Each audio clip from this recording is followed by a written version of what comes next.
Hello বন্ধুরা, আজকে করব আমি ক্রিসপি চিকেন। তো তার জন্য নিয়ে নিয়েছি দেখো একটা ব্রেস্ট পিস। তো এটাকে আমি এবার কাটিং করব।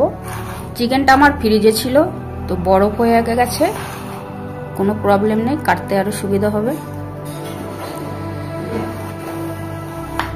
কাটার জন্য একটা ভালো ধারিলা কাঁচি নিয়েছি, ছুরি নিয়েছি। তো এইভাবে আমি পিস পিস করে নেব।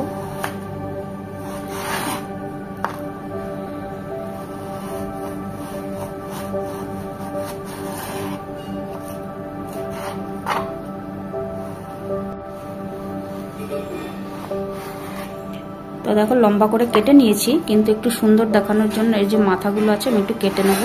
আমার কাটা হয়ে গেছে। দেখো নুন, অনেকটাই রসুন পেস্ট দিয়ে মেখে রেখে দেবো।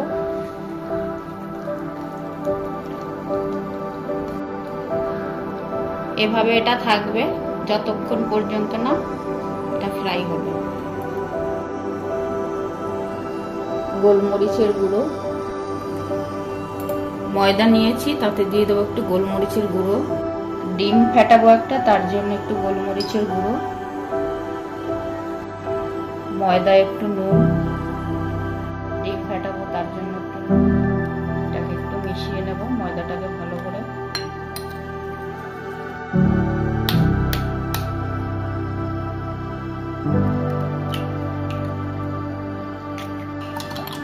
ডিমটাকে ফেটিয়ে রেখে দেবো।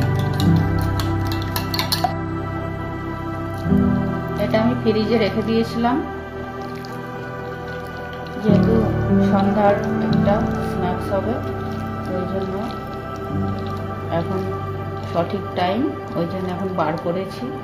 তোমাদের বলেছিলাম যে যখন ভাজা হবে ততক্ষণ এরকম থাকবে, তো সেটাই ছিল। এইবারে চলো গ্যাস ওভেনের কাছে যাব। গ্যাস ওভেন ধরিয়ে দিয়েছি, দিয়ে দেবো সাদা তেল। এক একটা নেব, এইভাবে কোটিং করে রেখে দিচ্ছি। এরকম করে সবগুলোই কোটিং করব।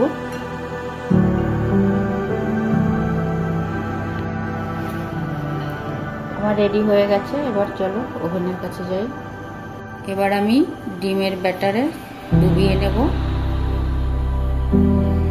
তারপরে দেখো হালকা করে আবার ময়দায় ডুবিয়ে নেব, ময়দা মাখিয়ে নেব। হয়ে গেল। এইভাবে করে আমি দেব, একটা ডোবাবো, ময়দায় আবার মাখাবো।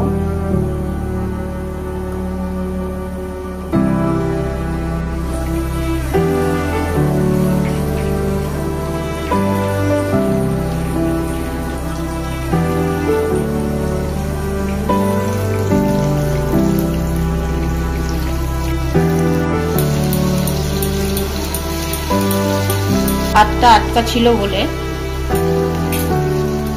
একটু লেট হয়ে গেছে। এইভাবে উপরে তেলটা দিতে হতো, যেহেতু আমি পুরো ফুল ডিপ ফ্রাই করছি না, তো এর উপরে একটু তেলটা দিলে এই যে গায়ের যে ময়দার যে কোটিংটা, সেটা একটা কেএফসি টাইপ দেখাবে।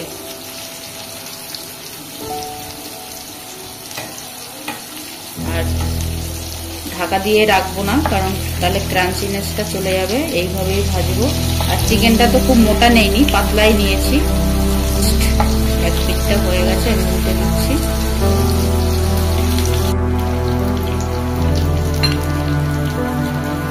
হয়ে গেল আমার, তেল থেকে তুলে নেব। ভাজা আমার হয়ে গেছে, আর আমি তুলে নিয়েছি। ট্রাই করে